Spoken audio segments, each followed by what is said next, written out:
Hey everyone! In the previous episodes, we worked exclusively with your software. We used breathing to shift your blood chemistry and ice water to rewrite the reflexes of the hypothalamus. You've learned how to issue commands to the system. But here, we hit the hard reality of physics. No matter how perfect your code is, it won't run on weak hardware. You can't expect modern software to perform on a 20-year-old processor. In the NOXUS system, we view the body as a single integrated engineering complex. To keep this complex warm in critical conditions, willpower or breathing alone isn't enough. You need a high-output heating system. You need a high-grade coolant and an industrial-scale pump. Today, we're breaking down the hardware support for thermoregulation. We're talking about your hydraulics, the heart, the vessels, and the structural frame. How does the body actually generate heat? The energy is created in your core, the liver, the heart, active muscles, and brown fat. But generating heat is only half the battle. You have to deliver it to the periphery, to your freezing hands and feet. This delivery happens exclusively through the circulatory system.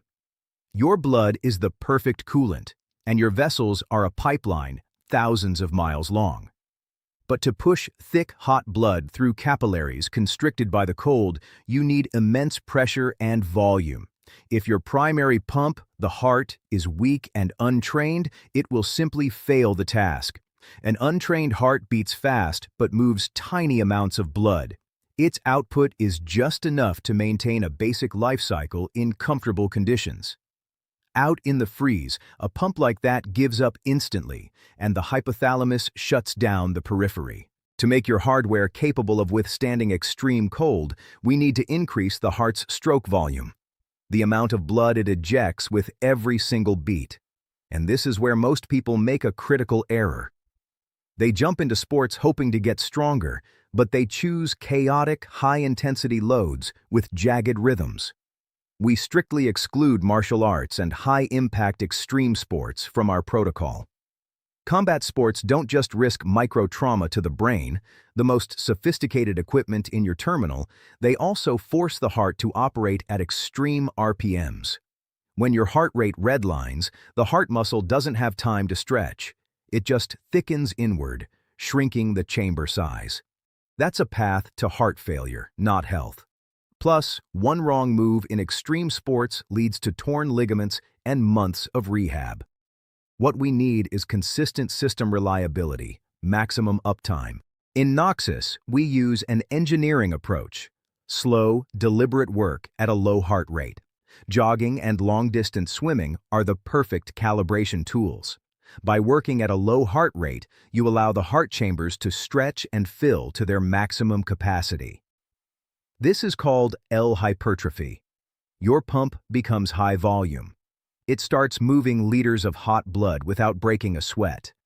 This expanded, steady heart is the secret to why trained individuals can stand in the snow and stay warm. Their pump is running at full capacity without overheating the system. But the pump is only part of the equation. Blood has to return to the core against gravity. For this, the system needs peripheral pumps, your skeletal muscles. Muscles are the second most powerful heat generator after brown fat. But we don't want bloated mass. We want a functional, elastic frame. We use weight training and Ashtanga yoga not for aesthetics, but to create structural integrity. Movements must be slow, controlled, and fluid. You need to feel every joint in the system.